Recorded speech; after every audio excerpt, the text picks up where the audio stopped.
네, 오늘 히브리서 13장 16절 지난주에 나누었던 선을 행한다라고 하는 것에 대해서 조금 정리를 하고 나머지 부분 좀 이어서 하도록 하겠습니다.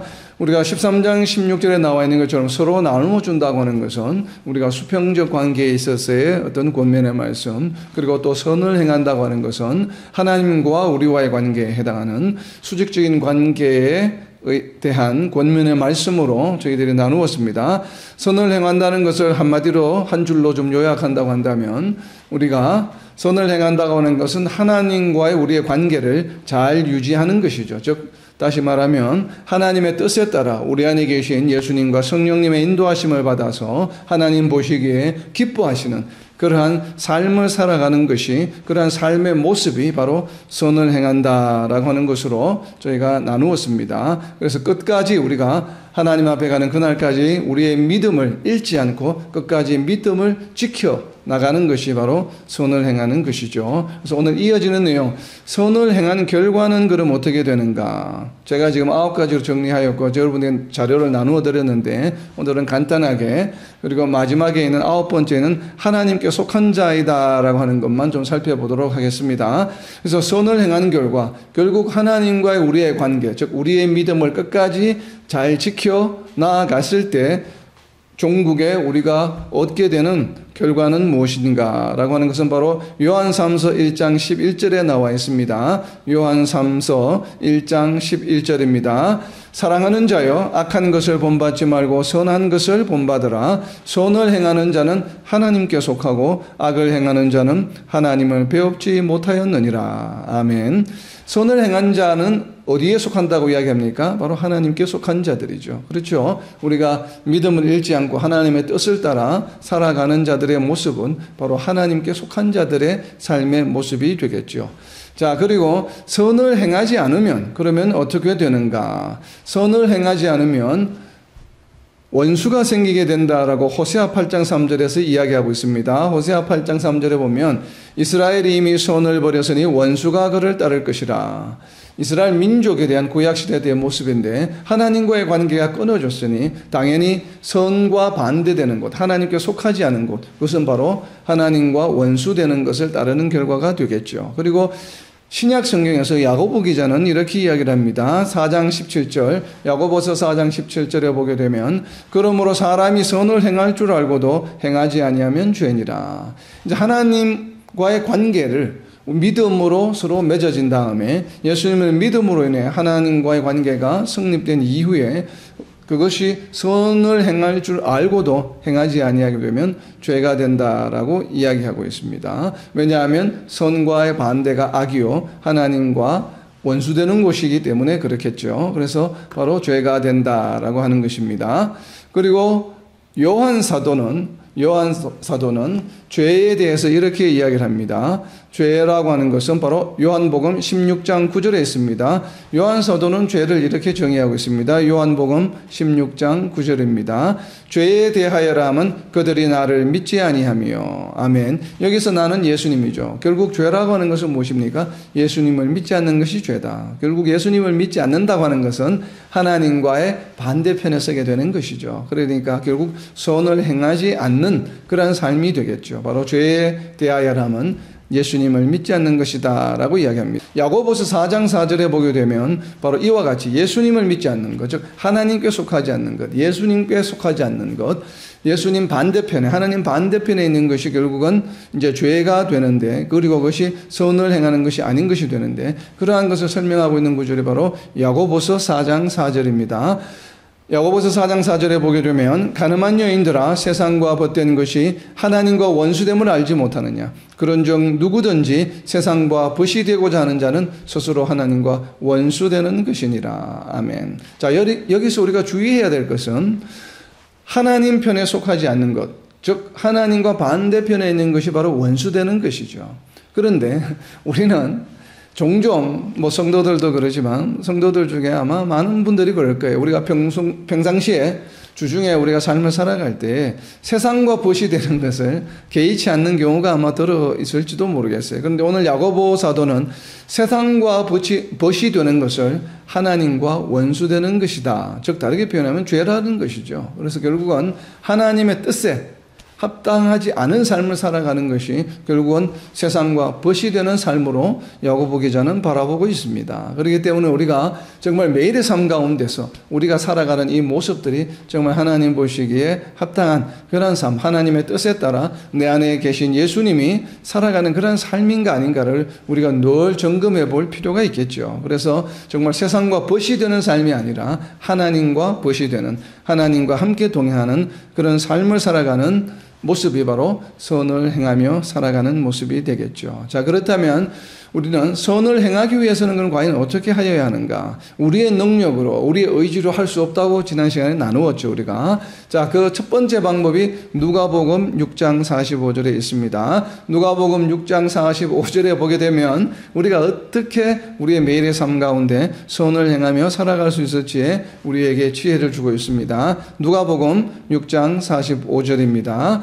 선한 사람은 마음에 쌓은 선에서 선을 내고 악한 자는 그 쌓은 악에서 악을 내나니 이는 마음에 가득한 것을 입으로 말함이니라. 아멘. 자, 선을 행하는 방법이 무엇이라고 지금 누가복음에는 기록이 되어 있습니까?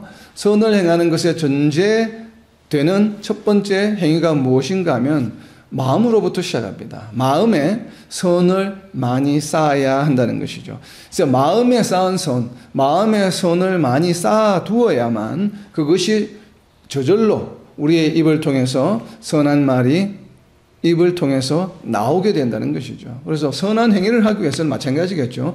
말을 하는 것뿐만 아니라 우리가 매일의 삶 가운데 선을 행하는 것도 평소에 우리 마음 가운데 선을 쌓는 것이, 마음의 선을 쌓는 것이 중요하겠죠. 그렇다면 어떻게 하면 우리가 마음의 선을 쌓을 수 있겠습니까? 바로 말씀으로, 하나님의 말씀으로, 때로는 찬양으로, 때로는 기도로, 하나님과의 교통교제함, 성령을 통한 성령님과의 교통교제함, 즉 하나님과 동행하는 시간을 많이 가지면 가질수록 우리 마음에 선한 것을 많이 쌓게 되겠죠. 그렇게 되면 그러한 것들이 우리 입술을 통해서 또 우리 행동을 통해서 자연스럽게 하나님의 뜻에 합당한 그러한 말과 행위들을 또 삶을 살아갈 수 있게 된다고 누가복음에서 기록하고 있습니다. 또 우리가 선을 행하면서 주의해야 될 사항 중에 하나가 무엇이 있냐면 바로 데살로니가후서 3장 13절에서 바울 사도가 권면하고 있습니다. 데살로니가후서 3장 13절입니다. 형제들아 너희는 선을 행하다가 낙심하지 말라. 아멘. 우리가 선을 행하며 살아가다 보면 때로는 우리가 행한 행위와 그것에 부합하지 않는 결과를 초래할 때가 있죠. 그리고 또 선을 행하려고 하다가 노력하지만 잘 이루어지지 않을 때가 있습니다. 바로 두 가지 경우겠죠. 첫 번째는 선을 행하였는데도 불구하고 그 결과가 따라오지 않을 때, 예를 든다면 우리가 열심으로 우리가 주변에 있는 사람에게 복음을 전했는데 그것이 복음을 전하는 것이 하나님의 뜻에 합당한 선한 행위이죠. 선한 삶의 모습이죠. 그랬는데도 복음의 열매가 바로바로 맺혀지지 않을 때 우리가 좀 실망할 때가 있겠죠. 그래서 그것이 뭐 몇 개월이라든지 뭐 이러면 모르겠는데 그것이 뭐 수년이 흘러간다고 한다면 아마 보통 많은 사람들은 조금 낙심하게 될 거예요. 그런데 그럼에도 불구하고 바울 사도는 낙심하지 말라고 합니다. 왜 그렇습니까? 그 모든 선한 행위의 결과는 우리의 의지나 뜻이 아니라 누구의 뜻에 달려 있습니까? 바로 하나님의 뜻에 달려 있기 때문에 그렇습니다. 그래서 하나님의 뜻에 달려 있다고 하는 것을 다르게 표현하면 하나님의 시간에, 하나님의 방법으로 우리가 하는 선한 행위의 결과를 만들어 주신다라고 하는 것이죠. 그렇기 때문에 우리가 당장 어떠한 일의 결과가 나타나지 않더라도 우리는 기도하면서 끝까지 포기하지 않고 선한 행위를 지속하는 필요가 있겠죠. 바로 그 낙심하지 않는 것이 선한 행위를 할 때 중요한 요소 중에 하나입니다.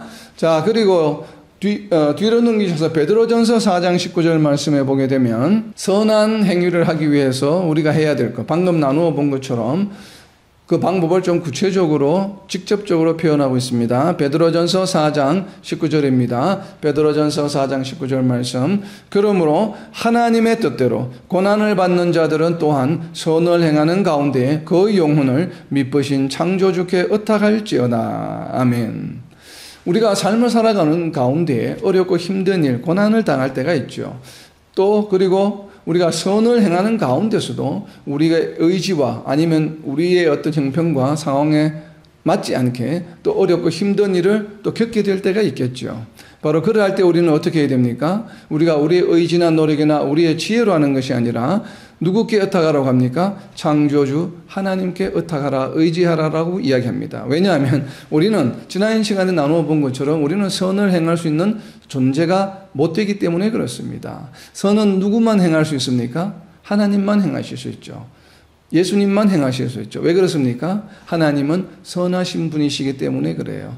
이 땅에 존재한 인간의 육신의 모습으로 온 존재 가운데 선한 존재는 예수님밖에 계시지 않죠. 왜냐하면 하나님이시기 때문에. 하나님은 선하시다. 사람은 기본적으로 선한 존재가 아니죠. 우리가 선할 수 없기 때문에, 우리는 우리의 능력을 할 수 없기 때문에, 우리가 선한 삶을 살아가기 위해서는 무엇보다도 우리를 창조해 주신 하나님께 의존하는, 의지하는, 의탁하는 그러한 자세가 필요로 합니다. 왜 그런가 하면 그 내용 설명을 복음서에서 하고 있습니다. 마가복음 10장 18절입니다. 마가복음 10장 18절에 보면 왜 우리가 하나님께 의지해야 하는지를 설명하고 있습니다. 마가복음 10장 18절입니다. 예수께서 이르시되 네가 어찌하여 나를 선하다 일컫느냐? 하나님 한 분 외에는 선한 이가 없느니라. 아멘. 예수님조차도 오늘 복음서에 보면 선하지 않다라고 이야기합니다. 하나님 한 분 외에는 선한 이가 없다라고 예수님은 지금 말씀하고 계시죠. 그래서 누가복음 18장 19절에도 동일한 말씀이 기록되어 있습니다. 그렇기 때문에 선하신 분은 누구입니까? 바로 하나님 한 분이시다. 물론 우리는 예수님도 선하시다라고 우리는 믿습니다. 왜냐하면 하나님이시기 때문에 그렇죠. 그러니까 하나님이라고 하는 관점에서는 예수님은 선하시죠. 또 예수님께서 지금 마가복음 10장 18절에서 말씀하시는 하나님만 선하시다, 자신은 선하지 않다고 하는 것은 어떤 측면입니까? 육신의 몸을 입고 오신 예수님의 인성이라고 하는 관점에서 바라보는 것이죠. 그래서 인간의 모습으로 하나님을 바라볼 때 자신은 선하지 않다라고 하는 것이죠. 그러나 우리가 예수님은 신성과 인성, 완전 온전한 하나님이시요 또 온전한 사람이시기도 하시죠. 그래서 신성이라고 하는 관점에서 보게 되면 예수님 또한 선하신 분이 되겠죠. 자, 그리고 이 마가복음 10장 18절에서 예수님이 말씀하신 하나님은 선하시다라고 하는 것은 예수님이 신약시대에 복음서에서 하시는 말씀이 아니죠. 구약의 말씀을 인용한 말씀입니다. 그래서 시편 143편 10절입니다. 그래서 마가복음 10장 18절 옆에다가 시편 143편 10절이라고 좀 적어 놓으세요. 시편 143편 10절 말씀입니다. 주는 나의 하나님이시니 나를 가르쳐 주의 뜻을 행하게 하소서. 주의 영은 선하시니 나를 공평한 땅에 인도하소서. 시편 기자는 하나님의 영 또한 선하시다라고 이야기를 하고 있습니다. 자, 이렇기 때문에 우리는 하나님은 선하시고 또 성령께서도 선하시고 예수님도 선하시고 삼위일체 하나님의 인도하심과 도우심을 받아서 우리가 함께 그 인도하시는 대로 따라감으로써 우리가 선한 행위를 할 수 있는 것이죠. 그래서 바울 사도는 로마서 8장 16절에서 이렇게 우리가 선을 행하는 삶을 살아갈 수 있는 방법을 설명해 주고 있습니다. 로마서 8장 16절 말씀입니다. 성령이 친히 우리의 영과 더불어 우리가 하나님의 자녀인 것을 증언하시나니, 하나님의 자녀임을 증언하는 것이 바로 우리가 하나님은 선하신 분이기 때문에, 예수님은 선하신 분이기 때문에, 성령은 선하시기 때문에 바로 그러한 삼위일체 하나님의 인도하심을 받는 삶을 살아가는 모습이 우리의 삶 가운데 나타나는 것이죠. 그렇기 때문에 바로 하나님의 자녀가 되는 것이죠. 그래서 이러한 말씀을 바울 사도는 권면하고 있습니다. 자, 이어지는 오늘 히브리서 13장 17절 말씀입니다. 히브리서 13장 17절 말씀을 제가 읽을 때 키워드라고 생각하시는 것을 한번 낱말에 단어에 한번 표시를 해보시기 바랍니다. 히브리서 13장 17절 말씀입니다. 너희를 인도하는 자들에게 순종하고 복종하라. 그들은 너희 영혼을 위하여 경성하기를 자신들이 청산할 자인 것 같이 하느니라. 그들로 하여금 즐거움으로 이것을 하게 하고 근심으로 하게 하지 말라. 그렇지 않으면 너희에게 유익이 없느니라. 아멘. 히브리서 13장 17절에서 키워드는 어떤 것이 될까요? 순종하고 복종하는 것이 되겠죠. 자, 순종하고 복종하는 것의 대상이 되는 사람들은 누구를 말합니까? 우리를 인도하는 자들, 즉 너희를 인도하는 자들이니까 성도들을 인도하는 자들, 우리를 인도하는 자들이 되겠죠. 그래서 기본적으로는 우리가 목회자들 혹은 말씀을 나누는 자들, 우리의 말씀을 인도해 주는 자들, 우리의 영적 삶을 살아가는데 도움을 주는 자들, 이렇게 정의하면 되겠죠. 그래서 이것은 교회라고 하는 우리 크리스찬 공동체라고 하는 입장에서 바라보게 되면 교회의 지도자들이 될 수 있겠고 뭐 여러 다양한 부류의 사람들이 될 수 있겠지만, 여기서 순종하고 복종하는 것의 대상은 누구인가 하면 나 자신, 우리 자신의 영적 삶과 연관이 있는 사람을 말합니다. 그러니까 단순히 교회에 있는 막 이런 어떤 그 기관이나 이러한 것에 위치해 있는 분들을 말하는 것이 아니라 너희를 무엇하는 자들입니까? 인도하는 자들이에요. 여기서 인도한다고 하는 것은 무엇을 인도하는 것입니까? 우리의 영적 삶, 신앙의 삶을 인도하는 자들에게 순종하고 복종하라라고 하는 것이에요. 그래서 순종하고 복종하는 그의 그 대상이 조금 제한이 되겠죠.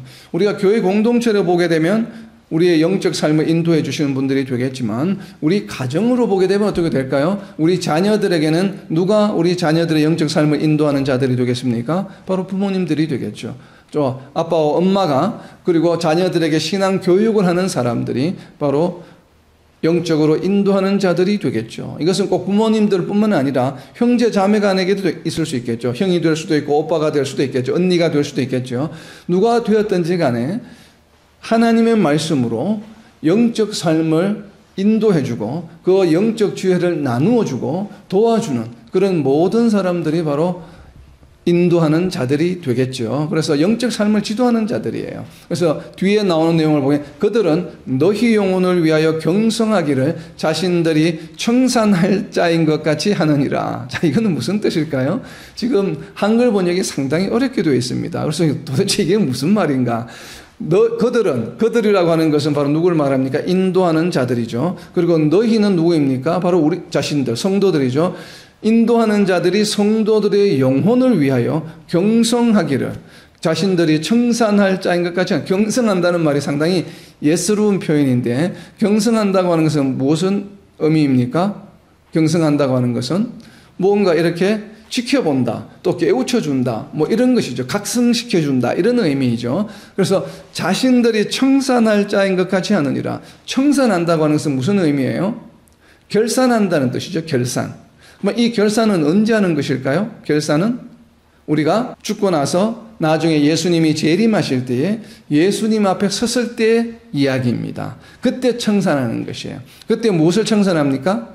생명책에 기록된 생명책이라고 하는 것이 있고, 그리고 또 책들이 있죠. 책들에는 무엇이 기록이 되어 있습니까? 우리가 한 모든 일들이 기록이 되어 있어요. 그리고 저희가 예수님 앞에 섰을 때 우리는 어떤 삶을 살았고 우리는 무엇을 했고 이런 것을 다 청산하게 되는데, 자신들이 청산할 자인 것 같이 하다. 여기서 자신들은 누구입니까? 인도하는 자들이죠.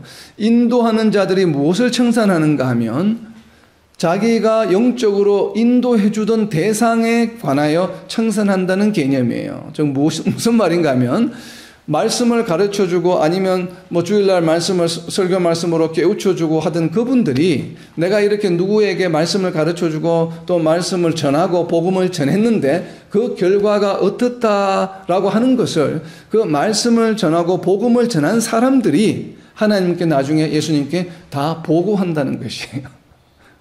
무슨 말인지 이해가 됩니까? 우리가 우리의 신앙 생활을 내가 지금 보고하는 것이 아니라, 나중에 하나님과 예수님 앞에 보고하는 것이 아니라, 나에게 말씀을 가르쳐주고 나에게 복음을 전해준 그 사람들, 나의 영적 삶을 인도해 주었던 사람들이 내 신앙의 삶의 결과에 대해서 보고한다는 것이에요. 그래서 청산한다는 표현을 쓰고 있습니다. 자, 지금 우리 개역개정 번역을 보면 잘 이해가 되지 않는데 아마 여러분들의 성경을 안 가지고 계실 것 같은데, 제가 새 번역이라고 하는 우리 한글 성경에서는 히브리서 13장 17절을 어떻게 번역하고 있는지 제가 읽어드리겠습니다. 굉장히 우리말로 쉽게 풀어서 번역이 되어 있습니다. 새 번역입니다. 히브리서 13장 17절입니다. 여러분의 지도자들의 말을 고지 듣고 그들에게 복종하십시오. 그들은 여러분의 영혼을 지키는 사람들이요, 이 일을 장차 하나님께 보고 드릴 사람들입니다. 그러므로 여러분은 그들이 기쁜 마음으로 이 일을 하게 하고 탄식하면서 하지 않게 해 주십시오. 그들이 탄식하면서 일하는 것은 여러분에게 유익이 되지 못합니다. 훨씬 쉽죠, 이야기가. 결국은 무슨 말인가 하면 우리의 영적 삶을 인도해 주는 분들이 어떤 역할을 하는가 하면 단순히 일회성이 아니라 우리와 함께 삶을 살아가면서 우리가 때로는 영적으로 힘들 때가 있고 여러 가지 세상적으로 어렵고 힘든 일, 또 고난을 당할 때 걱정, 근심이 쌓일 때가 있죠. 그럴 때에 영적으로 리더하는 분들이 말씀으로, 기도로, 또 권면으로 우리를 위로해주고 또 회복시켜주고 영적인 삶을 다시 잘 살아갈 수 있도록 인도해주는 역할을 한다고 하는 것이에요. 그렇기 때문에 이런 영적 지도자의 삶을 살아간 사람들은 자신들이 이러한 영적 리더로서의 도움을 주고 인도해주고 나누어진 이런 모든 것들이 무엇이 됩니까? 하나님과 예수님 앞에 섰을 때에 자신들의 뭐가 돼요? 실적이 되는 거예요, 실적. 그렇기 때문에 다르게 표현하면, 좀 쉽게 표현하면 자신들이 평생 삶을 살아오면서 영적 삶을 인도해준 또 자신이 기여한 바를 다 정리해서 보고하는 거예요, 하나님 앞에. 우리가 선교사님들의 어떤 선교 활동을 하게 되면 또 후원해주는 교회에 와서, 한국에 와서 이렇게 선교 보고회를 하지 않습니까? 바로 그와 같은 것이에요. 우리가 우리의 인생을 살아가면서 하나님의 일을 행하였던 모든 것들을 우리가 하나님 앞에 섰을 때, 예수님 앞에 섰을 때 우리가 일목요연하게 모두를 다 보고한다는 것이에요. 그 영적 일을 보고하다 보면 그 보고 내용에 당연히 무엇이 포함되겠습니까? 내가 한 일에 대한 결과도 포함이 되겠죠. 바로 그 결과가 누구예요? 바로 복음을 전하는 우리 성도들, 우리 자신들의 어떤 영적 삶도 그 보고서에 포함이 되기 때문에 우리는 이러한 영적으로 인도해주는 분들과의 관계가 원만하게 잘 이루어져야 된다는 것입니다. 그래서 그러한 의미에서 순종하고 복종하라고 하는 것이죠. 그렇다면 여기에서 말하는 순종하고 복종한다고 하는 것의 순종과 복종의 내용은 어떤 것에 해당하는 것이겠습니까? 세상적인 것은 물론 아니겠죠. 여기서 순종하고 복종해야 될 내용은 무엇이겠어요? 하나님이 보시기에 합당한 성도로서의 삶을 말하는 것이겠죠. 우리가 히브리서 앞에 13장 앞에서 지금까지 나눈 것처럼 바로 무엇이 되겠습니까? 선을 행하는 삶, 그리고 나누어 주는 삶, 바로 그러한 삶이겠죠. 성도들과는 수평적으로 나누어 주는 삶, 하나님과의 관계에서는 믿음을 잃지 않고 하나님의 뜻에 따라서 살아가는 신앙의 삶, 바로 그러한 내용과 연관이 있는 바로 그러한 권면의 말씀에 순종하고 복종하는 것이 되겠죠. 그죠? 그러한 범위를 벗어나는 것에 대해서는 우리가 순종하거나 복종할 이유는 없습니다. 복종해서도 안 되겠죠. 그러한 것들은, 그것을 벗어나는 것들에 대해서는. 그래서 이것은 바로 영적 삶을 살아갈 때에 그것을 인도해주는 자들과 또 인도함을 받는 자들과의 관계에 관한 오늘의 말씀입니다. 그래서 인도하는 자들이 영적으로 근심이 들게 되면 어떻게 될까요? 우리가 어렵고 힘들 때 내가 영적인 인도함을 받을 필요가 있을 때에 인도함을 잘 받을 수가 없겠죠. 그렇기 때문에 그들이 근심하지 않도록 그들이 하는 일에 순종하고 복종하라라고 이렇게 이야기하고 있는 것입니다. 자, 이어지는 13장 18절과 19절의 내용입니다. 18절과 19절의 내용은 바로 기도를 청원하는 내용입니다. 13장 18절에 나타나는 키워드에 대해서 한번 표시해 보시기 바랍니다. 히브리서 13장 18절입니다. 우리를 위하여 기도하라. 우리가 모든 일에 선하게 행하려 함으로 우리에게 선한 양심이 있는 줄을 확신하노니. 아멘. 자, 히브리서 13장 18절에 지금 기도하는 첫 번째 내용이 무엇인가 하면 모든 일에 그러니까 우리는 누구를 말합니까? 바로 바울 사도와 또 함께하는 지도자들이겠죠. 동역자들이겠죠. 우리가 모든 일에 선하게 행하려 함으로 우리에게 선한 양심이 있는 줄 확신하노니. 우리를 위해서 기도해달라, 이런 얘기죠. 그래서 선한 양심이 있는 줄 내가 확신한다라고 하는 것은 어떤 의미입니까? 바로 하나님의 뜻에 따라서 모든 것을 우리가 전하고 모든 것을 권면한다라고 하는 이러한 내용이죠. 그렇기 때문에 바울 사도가 행한, 그리고 지금 이 히브리서를 수신하고 수신하고 있는 수신자들과 과거에 지금 이 히브리서를 전하기 이전에 아마도 이 지금 히브리서를 기록한 기자는 히브리서를 수신하고 있는 수신자들과 함께 아마도 신앙생활을 한 것으로 보여집니다. 그래서 히브리서 기자가 아무래도 영적 지도자의 역할을 한 것으로 보여지고, 그리고 수신자들은 당연히 그 영적 지도함을 받은 사람들이겠죠. 그래서 과거에 지금 히브리서 기자가 그 성도들에게 했던 모든 일들 가운데 무엇이 있다는 것이에요? 선한 양심이 있었다. 어떠한 자기의 사견이나 개인적인 욕심이나 다른 어떤 편견이나 이런 것을 가지고 하는 것이 아니라 하나님의 뜻에 따라서 선한 양심이 있었음을 내가 확신한다. 그리고 또 지금 히브리서 1장 1절부터 지금까지 기록한 이 모든 내용들, 권면의 말씀들 또한 무엇이에요? 자, 이거 오직 하나님의 뜻에 따라서 선한 양심을 가지고 기록한 것이다라고 하는 것을 다시 한번 이야기하는 것이죠. 그리고 앞으로의 또 이런 영적 지도자의 삶을 살아갈 때에, 또 이런 선교 사역을 감당할 때에 이 선한 양심을 잘 지켜서 행할 수 있도록 우리를 위해서 기도해달라고 하는 이야기겠죠. 그렇다면 왜 히브리서 기자는 이 히브리서 수신자들에게 기도의 청원을 하면서 가장 먼저 선한 양심에 대한 키워드를 이야기하고 있을까요? 사실은 기도 청원하려면 여러 가지로 내가 영적으로 좀 강해지도록, 아니면 기도의 능력이 좀 커지도록, 말씀의 능력이 임하도록, 또 건강하도록, 안전하도록, 선교지를 다닐 때에 안전하도록, 여러 가지 또 연보, 예루살렘에 있는 가난한 또 성도들을 위한 연보의 기도, 할 것이 많은데, 많은 기도 중에 기도를 청원하면서 가장 먼저 자신이 항상 선한 양심을 가지고 있다라고 하는 것을 먼저 꺼내 들었습니다. 왜 그럴까요? 그렇다는 얘기는 아마도 이 히브리서 기자와 히브리서를 수신하고 있는 성도들 간의 관계가 무언가 문제가 조금 있었을 가능성이 있어 보입니다. 원만하지 못했던, 서로 오해를 살 만한 무언가가 아마 이슈가 있었을 것으로 짐작이 됩니다. 그렇기 때문에 히브리 기자가 내가 과거에 너희들에게 어떠한 일을 하였든지 간에 그것은 모든 것이 다 선한 양심에 기초하는 것이다 라고 하는 것을 좀 알아달라 라고 하는 의미로 이 기도를 청원하는데 선한 양심이라고 하는 키워드를 가장 먼저 내세운 것이 아닌가 하는 생각이 듭니다. 제가 왜 이렇게 생각하는가 하는 그 이유는 이어지는 19절 때문에 그렇습니다. 자, 이어지는 19절 내용이 무슨 내용 때문에 우리가 이런 선한 양심이라고 하는 키워드를 내세웠을 것이다 라고 이야기하는지 한번 묵상해 보시기 바랍니다. 히브리서 13장 19절입니다. 내가 더 속히 너희에게 돌아가기 위하여 너희가 기도하기를 더욱 원하노라. 아멘. 우리가 보통 기도 청원할 때 모습 보면 이 지금 히브리 기자가 청원하는 뉘앙스가 어떤 것이에요? 내가 더 속히, 그러니까 더 빨리 너희에게 돌아가기 위하여 너희가 기도하기를 더욱 원한다. 지금 돌아가고 싶은 마음이 있다는 얘기입니까? 없다는 얘기입니까? 가지고 있을 수도 있고 가지고 있지 않을 수도 있겠지만, 그러나 이 뉘앙스를 보게 되면 내가 더 속히라고 하는 것은 지금 지금 계획이 없는 것이죠. 더 속히, 더 빨리, 지금 자기가 생각하는 어떤 특정한 시점이 있는 것 같아요. 언제쯤이면 내가 갈 수 있겠다. 그런데 기도 청원을 내가 지금 생각하는 것보다 더 빨리 너희에게 돌아가기 위하여 너희가 기도하기를 더욱 원하노라. 이렇게 원한다라고 청원하고 있는 것이 아닌가, 이렇게 생각이 됩니다. 지금 돌아가고 싶은 마음은 있지만 전혀 없는 것은 아닌데 썩 내켜서 야, 정말 내가 가고 싶다.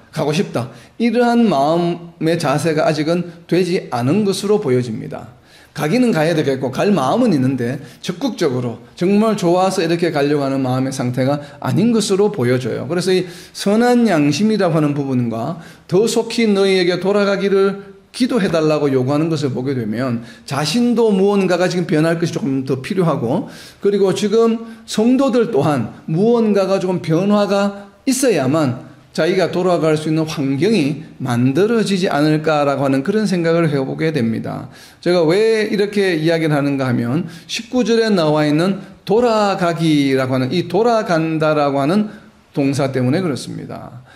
내가 더 속히 너희에게 가기를 원한다라고 기도해달라고 하면 될 텐데 굳이 왜 돌아가기? 이 돌아간다고 하는 것은 우리가 길을 가다가 방향을 틀어서 돌아간다고 하는 의미의 돌아간다라고 하는 의미가 아니에요. 한글 성경에는 지금 이게 돌아가기 위하여라고 번역을 해 놓았는데 영어 성경을 가지고 계시는 분은 영어 성경을 한번 보시기 바랍니다. 이것이 retour 개념, turn around의 개념이 아니에요. 길을 가다가 돌아간다는 뜻이 아니에요.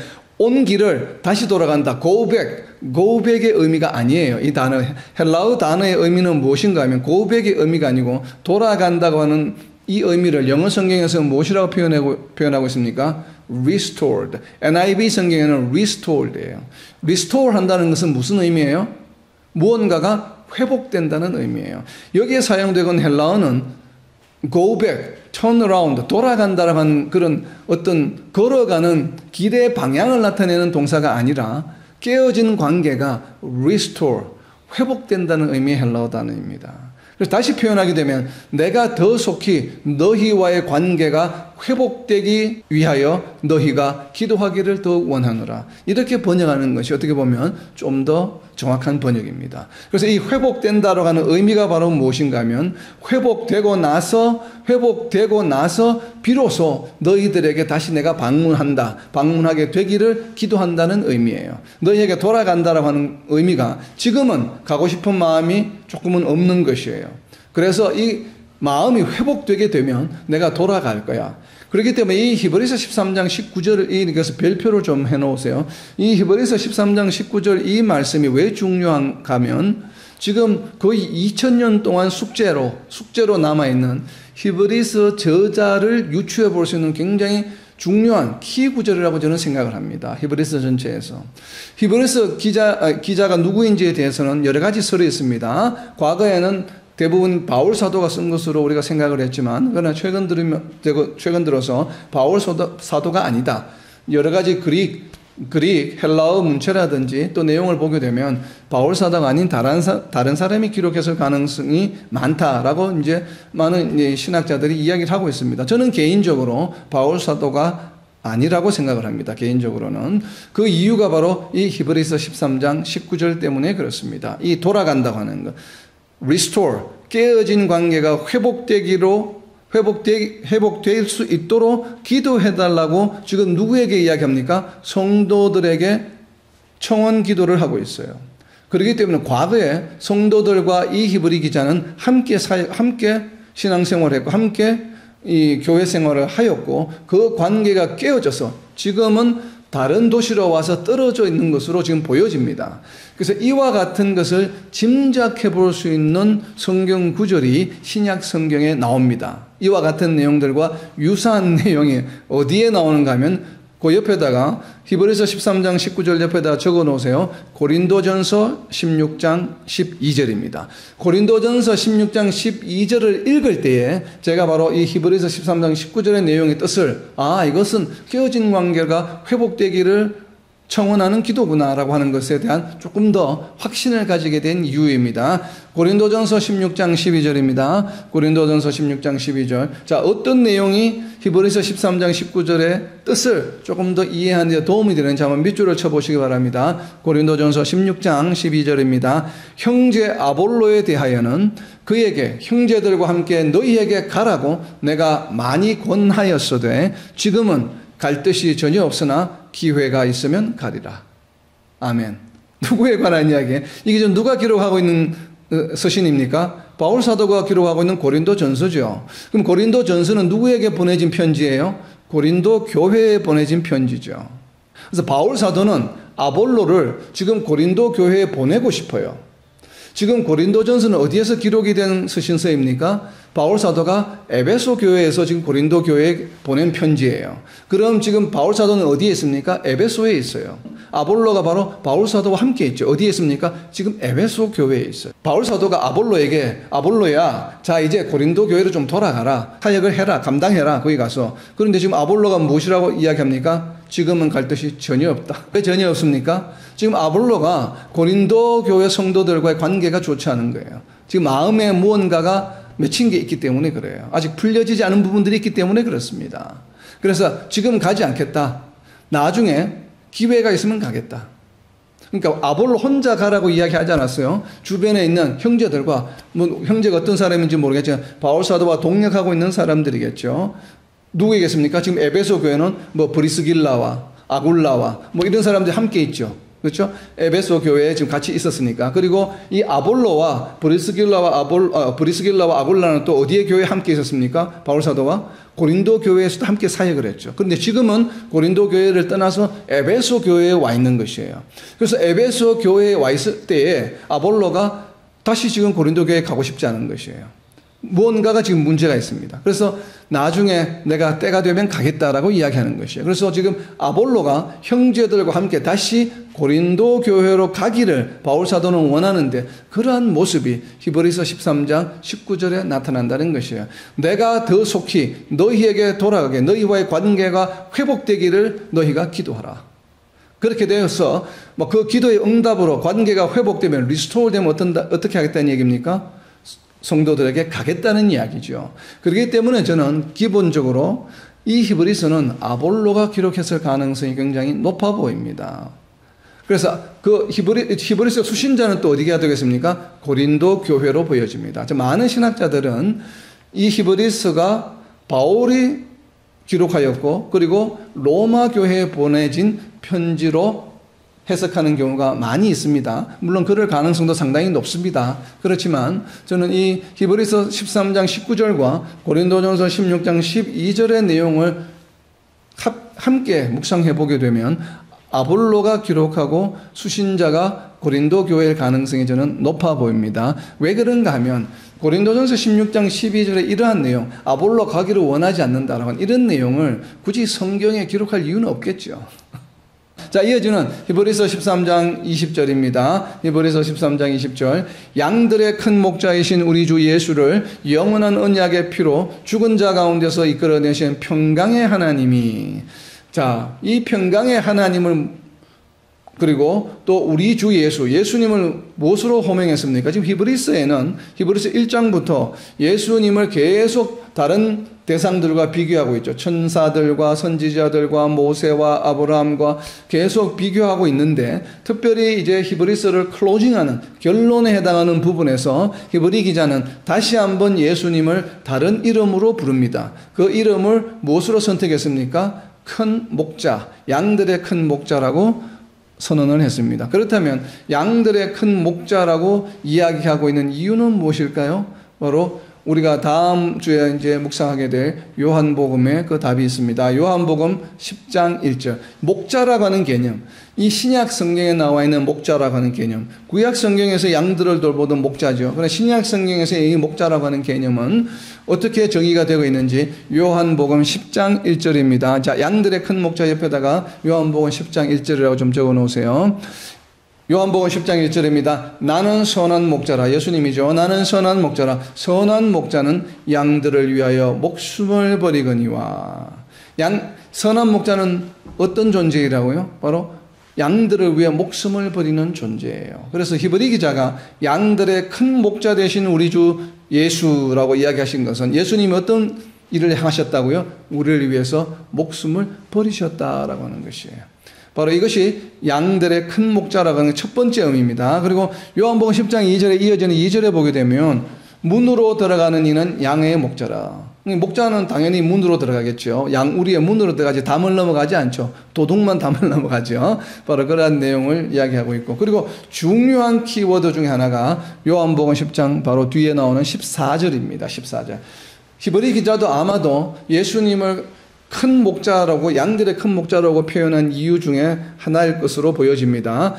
요한복음 10장 14절입니다. 나는 선한 목자라. 나는 내 양을 알고 양도 나를 아는 것이. 선한 목자와 양들의 관계는 어떤 관계입니까? 서로 아는 관계예요. 목소리만 들어도 알아요. 그것이 바로 목자의 개념이에요. 목자의 개념. 그렇기 때문에 양들의 큰 목자이신 우리 주 예수라고 한 의미는 무엇이에요? 예수님도 나를 알고 나도 예수님을 알아본다라고 하는 것이에요. 바로 이러한 의미로 주 예수를 영원한 언약의 피로서 죽은 자 가운데 이끌어내신 평강의 하나님이. 자, 이어지는 21절입니다. 모든 선한 일에 너희를 온전하게 하사 자기 뜻을 행하게 하시고 그 앞에 즐거운 것을 예수 그리스도로 말미암아 우리 가운데서 이루시기를 원하노라. 영광이 그에게 세세 무궁토록 있을지어다. 아멘. 여기서 그는 하나님이겠죠. 하나님 앞에서 자기 뜻을 행하게 하기 위해서 하나님께서는 우리를 어떻게 하신다고요? 온전하게 하신다고. 여기서 온전하게 한다라고 하는 헬라어 원어의 의미는 무엇인가 하면 complete, 완전하다는 의미가 아니에요. perfect라고 하는 의미가 아닙니다. 우리가 한글 번역은 지금 온전하게 하사라고 되어 있는데 영어 성경을 갖고 계시는 21절 영어 성경을 보세요. 이게 우리는 좀 온전하게 하사 그러면 우리를 완전하게 하시나? 퍼펙트하게 하시나? 이런 의미로 자꾸 우리가 온전하다는 표현을 우리가 이해를 하게 되는데 그러한 의미의 헬라어 단어가 아니에요. 영어 성경을 보게 되면 21절에 보게 되면 perfect라고 하는 말은 없죠. 무슨 단어가 있습니까? equip. 무장시킨다는 뜻이에요. 즉 이 온전하게 하사 헬라의 원어의 뜻은 무엇인가 하면 prepare, 준비시킨다고 하는 의미예요. 영어 번역을 하면 prepare예요. 우리를 준비시켜 주신다는 것이에요. 누가 우리를 준비시켜 주십니까? 하나님께서 우리를 준비시켜 주셔요. 우리를 온전하게 하신다고 하는 표현은 우리를 준비시켜 주신다고 하는 것이에요. 우리를 준비시켜 주시는 이유는 무엇입니까? 하나님이 기뻐하시는 일을 우리로 하여금 하게 하기 위함이에요. 다르게 표현하면 하나님의 뜻을 이 땅에서 행하게 하기 위함이에요. 그래서 이 땅에서 하나님의 뜻을 행하게 하기 위해서 우리를 준비시켜 주셔요. 우리를 어떻게 준비시켜 주십니까? 성령께서 우리로 하여금 우리 안에 선한 것을 자꾸 쌓게 해주시죠.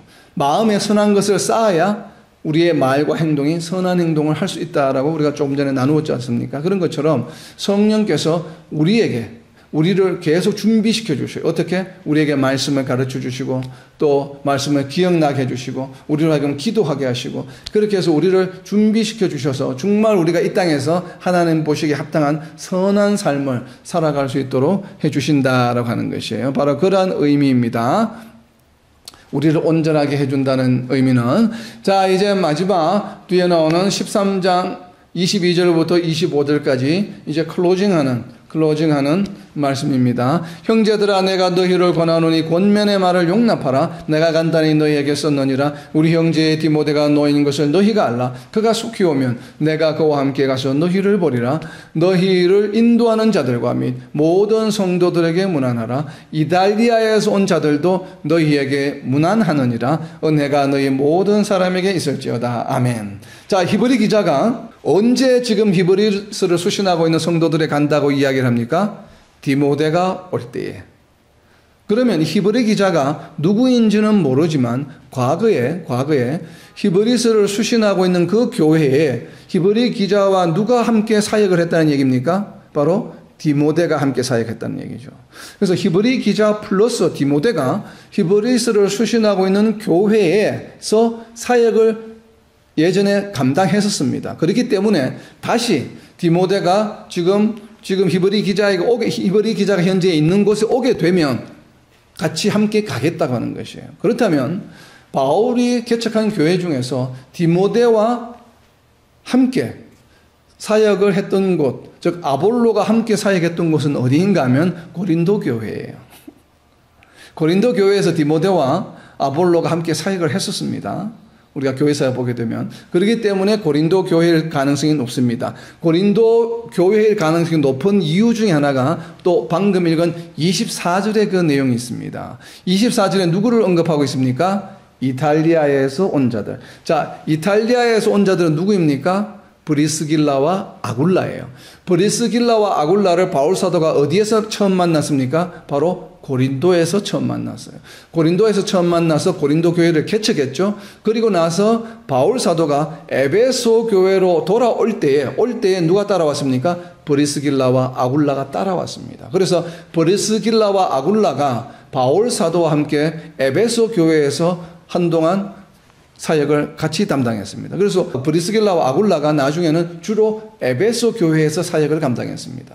그렇기 때문에 지금 히브리서 13장 24절을 보게 되면 히브리서 기자가 지금 히브리서를 쓰고 있는 그 장소가 어디라는 얘기예요?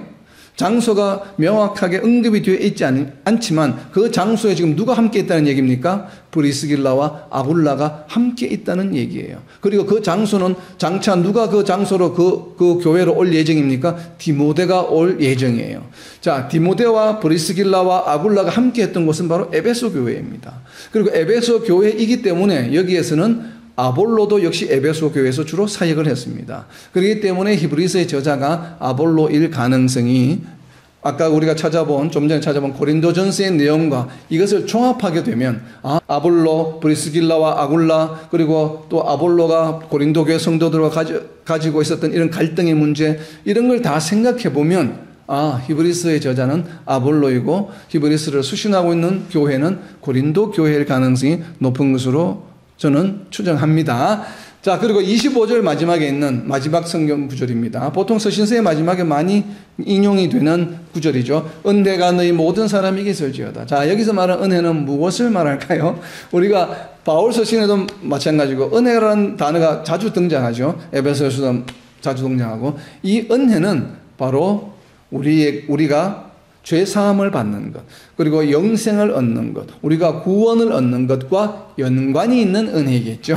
우리가 물론 성경의 구절에 따라서는 물질적인 은혜, 이런 장수의 축복의 은혜, 이런 것도 포함이 될 수 있겠지만 특별히 서신서에서 말할 때 이 은혜라고 하는 것은 주로 우리의 구원과 연관이 있는 은혜입니다. 즉 영생과 연관이 있는 은혜입니다. 주로 은혜로 우리가 하나님의 은혜로 우리가 얻었다고 하는 것이 바로 무엇이에요? 바로 죄사함이죠. 죄사함은 하나님의 은혜로 우리가 얻은 것이죠. 그래서 여기서 특별히 은혜가 너희 모든 사람에게 있을지어다. 즉 너희에게 선한 생활, 하나님의 뜻대로 살아가는 믿음의 생활, 그 의인은 믿음으로 말미암아 살아가리라고 하는 이 믿음의 생활, 이 하나님과의 관계가 끊어지지 않는 삶이 계속 전진되기를 원한다라고 하는 표현을 은혜가 너희 모든 사람에게 있을지어다 라고 이렇게 표현한 것으로 보여집니다. 그렇기 때문에 정말 우리도 이와 같이 오늘 히브리서에서 우리가 살펴본 것처럼 히브리서 전체의 그럼 주제는 무엇인가? 히브리서 전체의 주제를 저는 이렇게 히브리서 전체를 한 줄로 표현해 봤습니다. 우리가 지금까지 장별로 제목을 써보았죠. 근데 히브리서 전체의 제목을 저는 이렇게 써보았습니다. 히브리서 1장부터 13장까지 지금 전개된 모든 내용을 한 줄로 요약하면 저는 이렇게 요약을 했습니다. 연단을 통한 하나님의 사랑을 체험하며 소망의 인내로 승리하는 삶을 살아라 라고 표현했습니다. 왜냐하면 히브리서의 주된 주제가 템이 무엇이라고 했습니까? them이 무엇이라고 했습니까? 바로 유대교로 돌아오라라고 하는 그러한 많은 핍박과 이런 것을 잘 이겨내고 끝까지 믿음을 지키라고 하는 것이에요. 그래서 다시 한번 말씀드립니다. 연단을 통한 하나님의 사랑을 체험하며 소망의 인내로 승리하는 삶을 살아라. 즉 믿음의 생활을 끝까지 잘 지켜라.